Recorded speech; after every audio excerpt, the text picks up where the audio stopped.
Hello, and today I'm going to read Rumpelstil Rumpelstiltskin. I've always pronounced that Rumpelstiltskin.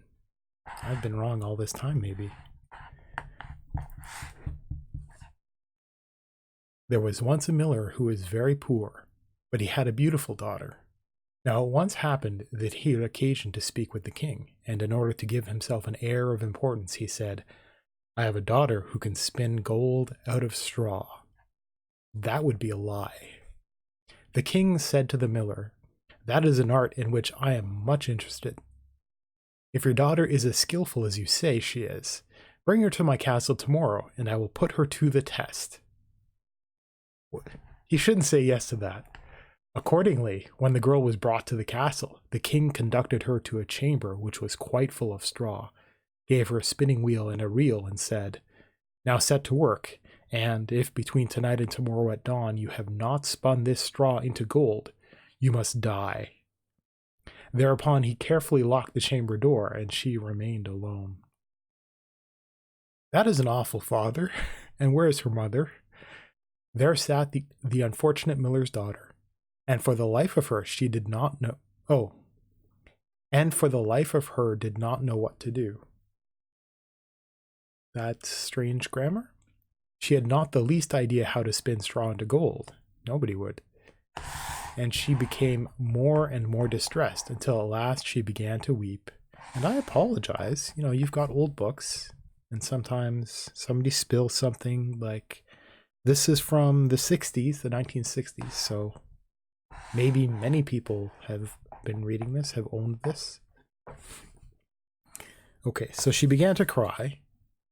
Then all at once the door sprang open, and in stepped a little man who said, "Good evening, Mistress Miller. Why are you weeping so?" "Alas," answered the maiden, "I've got to spin gold out of straw, and don't know how to do it." Then the little man said, "What will you give me if I spin it for you?" "My necklace," said the maid. The little man took the necklace, sat down before the spinning wheel, and whir, whir, whir.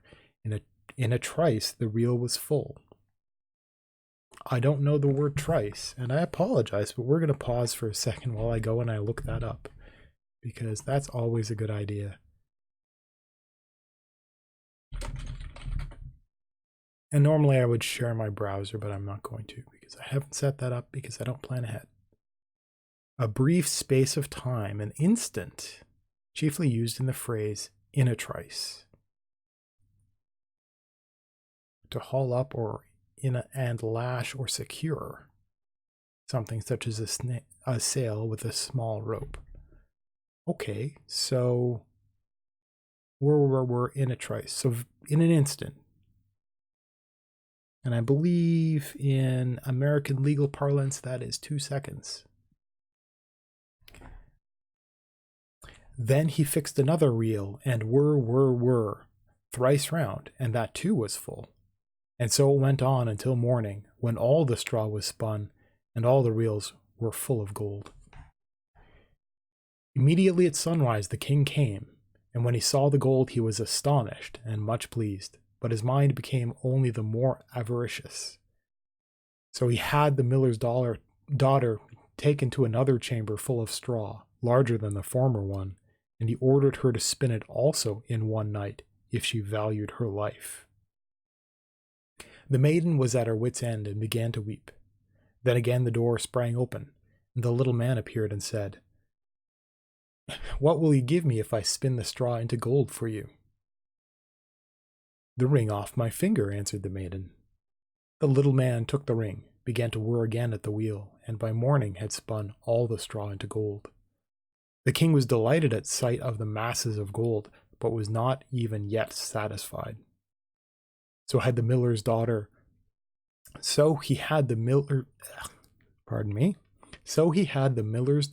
taken to a still larger chamber full of straw, and said, "This must you spin tonight into gold, but if you succeed, you shall become my queen.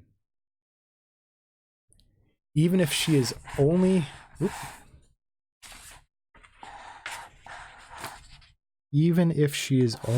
a miller's daughter," thought he, "I shan't find a richer woman in the whole world."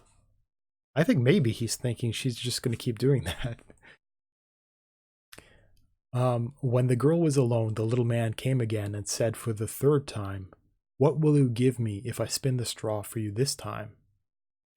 "I have nothing more than I can give," answered the girl.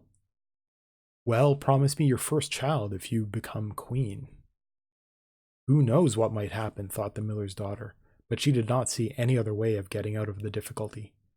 So she promised the little man what he demanded, and in return he spun the straw into gold once more.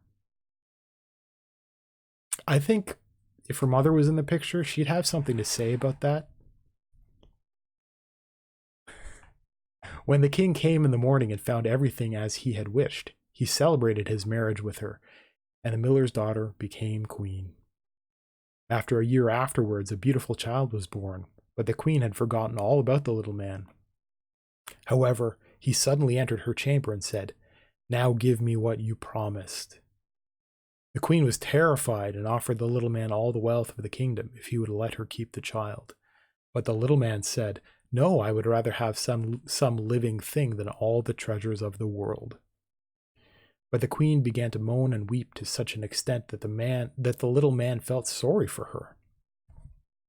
"I will give you 3 days," said he, "and if within that time you discover my name, you shall keep the child." Then during the night the queen called to mind all the names that she had ever heard, and sent a messenger all over the country to inquire far and wide what other names there were.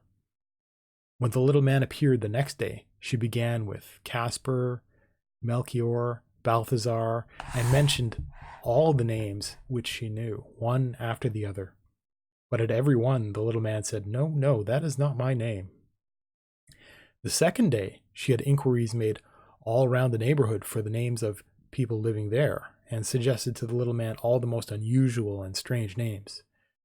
"Perhaps your name is Crow Ribs, or Spindle Shanks, or Spider Legs?" But he answered every time, "No, that is not my name." On the third day the messenger came back and said, "I haven't been able to find any new names, but as I came round the corner of a wood on a lofty mountain, where the fox said good night to the hare, I saw a little house, and in front of the house was a burning. Oh, and in front of the house a fire was burning, and around the fire a most ridiculous little man was leaping. He was hopping on one leg and singing, 'Today I bake, tomorrow I brew my beer, the next day I will bring the queen's child here.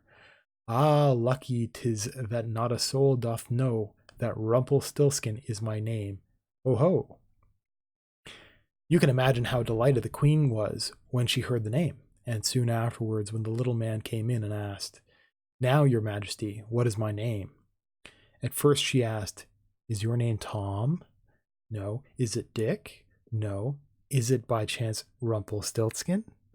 "The devil told you that! The devil told you that!" shrieked the little man, and in his rage he stamped his right foot into the ground so deep that he sank up to his waist. Then, in his rage, he seized his left leg with both hands and tore himself asunder in the middle. At the end. What have we learned? What have we learned? This is going to get flagged mature for wanting to deliver up a baby. Where's her mother? Maybe I learned how to pronounce his name. Wow. There are a lot of these stories that are in my head a little bit differently than they are here. On to the next one.